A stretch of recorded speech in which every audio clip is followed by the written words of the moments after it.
What's up, what's up, what's up? Welcome po sa panibagong episode ng Reaksyonaryo. Musika, opinion, walang halong filter. Ako po si Iyay, ang inyong lingkod at magre-react ulit tayo sa video ni Marco Rudio. At syempre, kasama dito si Avery. Combo na po ito. Okay, at maraming salamat sa mga patuloy na nanonood at sumusuporta sa channel na ito. At kung like mo yung mga ganitong videos, kung interesado ka, hit like and subscribe and i-share mo na rin to para maraming makapanood ng mga ganitong klaseng videos. At ito si Marco and Avery sa tawag na tanghalan, magre-react tayo sa kanilang mga awitin at kung gaano sila kagaling, pag-aaralan natin at pupulo tayo ng mga style and techniques nila para matuto rin tayo. Alright? So sama-sama tayong matuto kay Marco and Avery.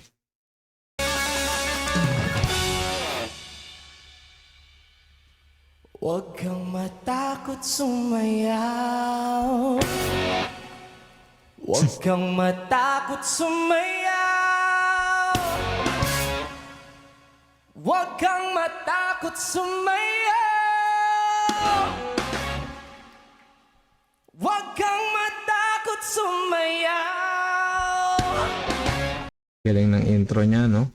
Huwag kang matakot. So, meron siyang attitude kagad. Nandun yung swag. And this is what Marco Rudio is famous. Yung kilala siya sa pagiging ganun. He's fearsome on the floor, on the stage. And that's how he connects with the audience. So, ganun pa lang. Hindi niya na kailangang gumawa pa ng mga kung ano-anong gimmick. But instead, sa boses pa lang, kuha niya na yung audience.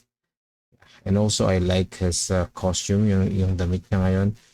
Yeah, very shiny and yeah, bagay talaga sa kung paano siya mag-perform. Really matches how he performed. Huwag kang matakot sumayaw. Katawan ay igalaw. Oh, oh, oh, oh, oh, oh,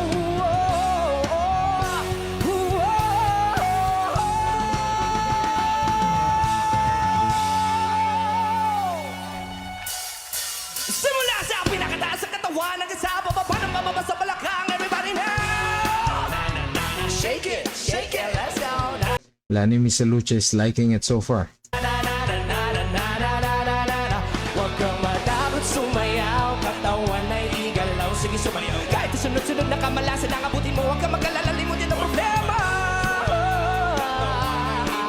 Sige sumayaw. Kumilig ka lang, gumalaw sa awitin kong ito. Ayaw mo, sige sayaw. Huwag kang matakot sumayaw. Huwag kang bibitaw. Sadyang ganyan lang ang buhay. Magkumot kung maginaw. Matakot sumayaw. Huwag kang matakot sumayaw. Kahit na maraming kamalasan ang abutin, kunin mo iaban mo. Makinig ka lang ng Diyos. Sige, shake it, shake it, shake it, shake it, shake it. Alam niyo yung performance, yung original kasi na to si Glock 9. As to compare dito kay Marco Rudio, yeah, very energetic kasi talaga yung song given na yun. Pero yung paraan ni Marco, ang ginawa niya is he owned the song. So kung paano siya mag-perform, ganun yung in-apply niya sa song, which is, yeah, kaya nagiging parang natural talaga yung dating and hindi pilit. Yeah, that's it. Shake it! Simula sa pinakataas sa katawan, let's go! Sweldo mo pero na-hold up ka. Pinagumutigin mo kaso nabunot ka. Marunong ka lumakoy pero nanunod ka. Tumupunan naman na magulong-gulong pa. Ibinakamay sa electric fan. Sige pero lagi na mapagtripan.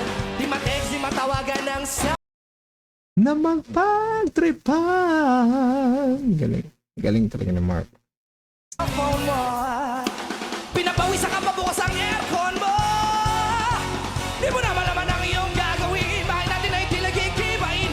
Wala ka nang alam na ibang paraan. Pare ka na pa man okay lang. Yeah!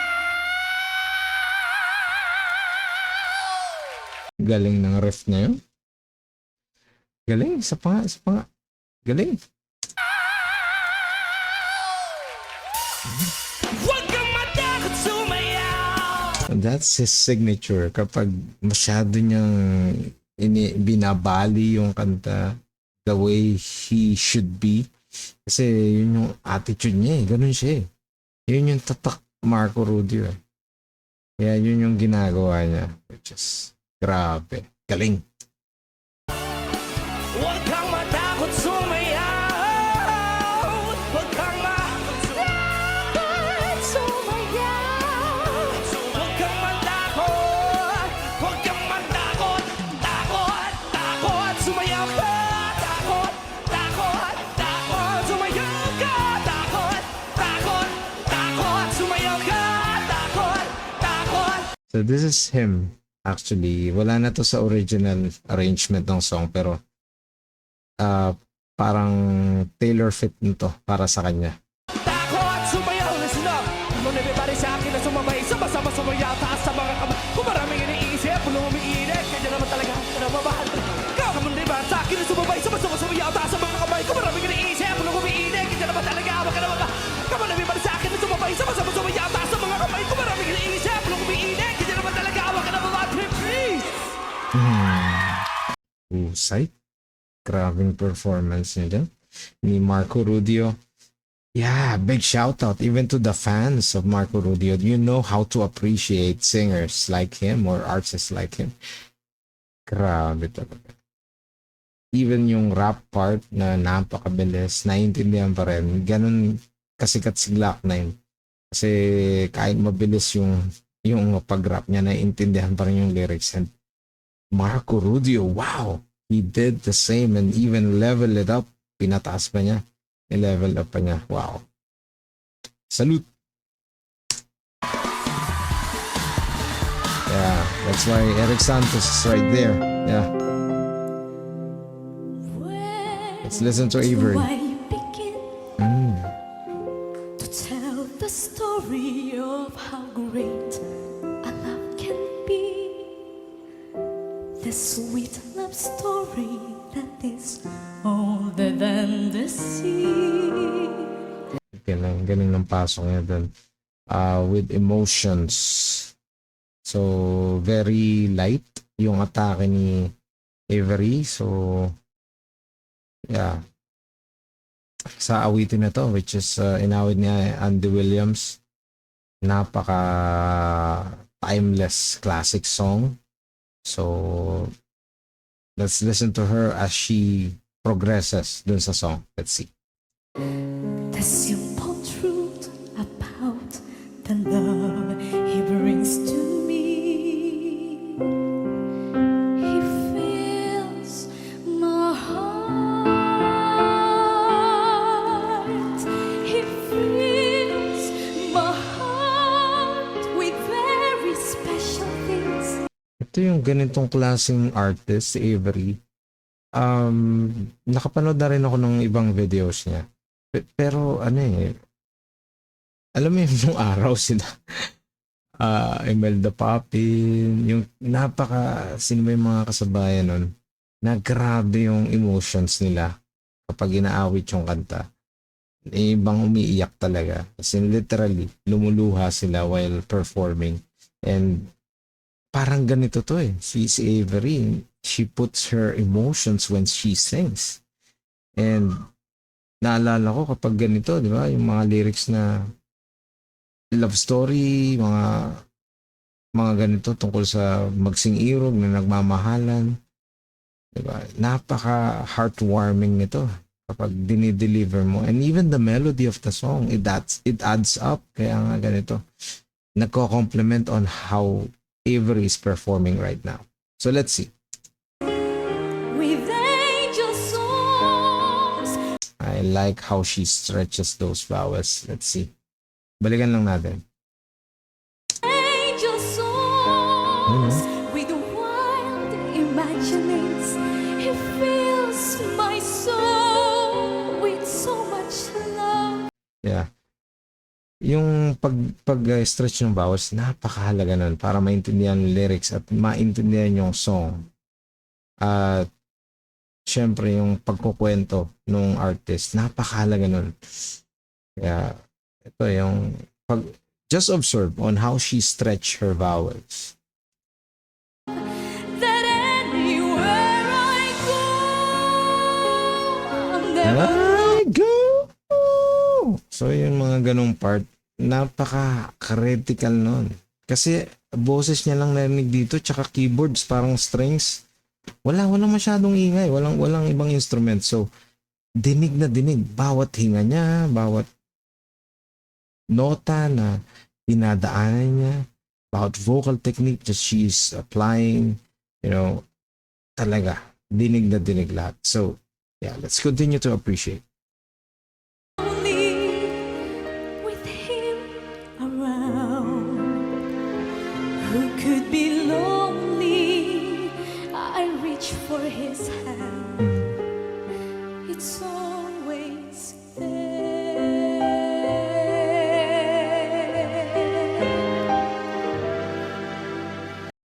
Nakita ko sila ni Miss Lucha doon, ninanamnam yung ginagawa ni Avery.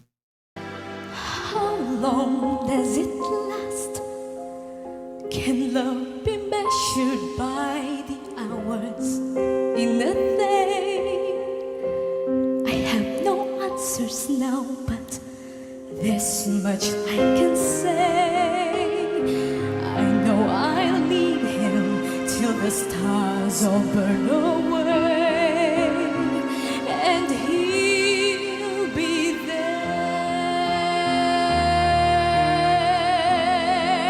He fills my heart with very special things, with angel songs, with wild imagination.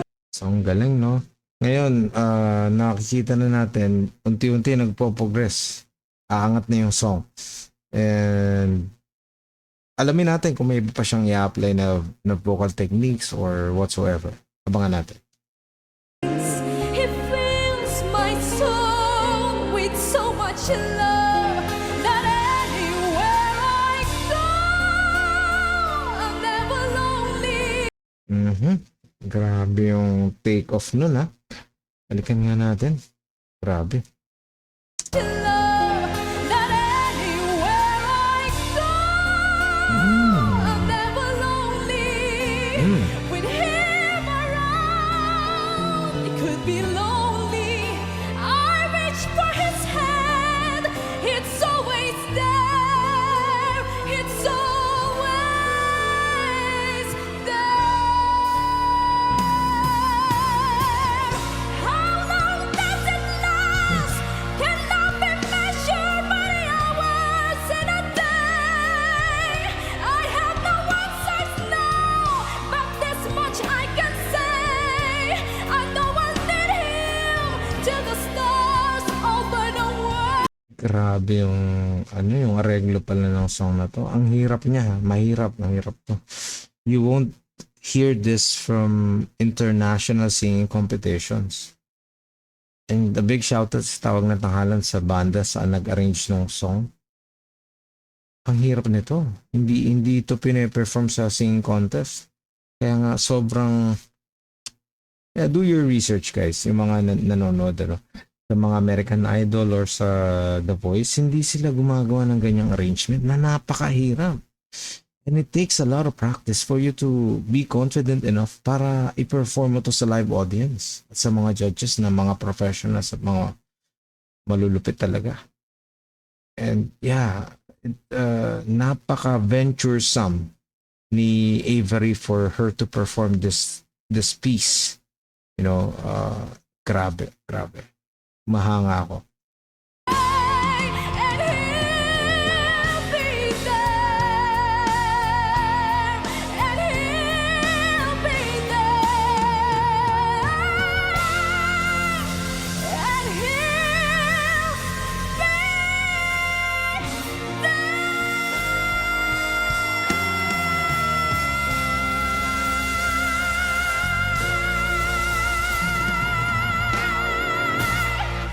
Ang haba nun. Grabe. Ang haba. Sobra.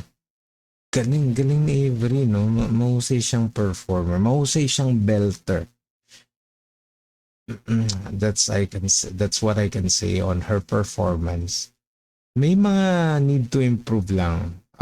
Kagaya nung emotion. So, napansin ko dun sa emotions niya, hindi na nagbago. Parang all throughout the performance, parang yun na yun. Parang nakakaiyak na lang lagi. Hindi. May mga parts kasi yung song na, actually, kinakanta ko tong song na to eh. Pina-perform ko siya. Pag may mga, syempre, may mga mature audiences tayo, medyo oldies na awit ko to. So, hindi ganun lagi yung emotion all throughout the song. Nagpapalit siya, of course.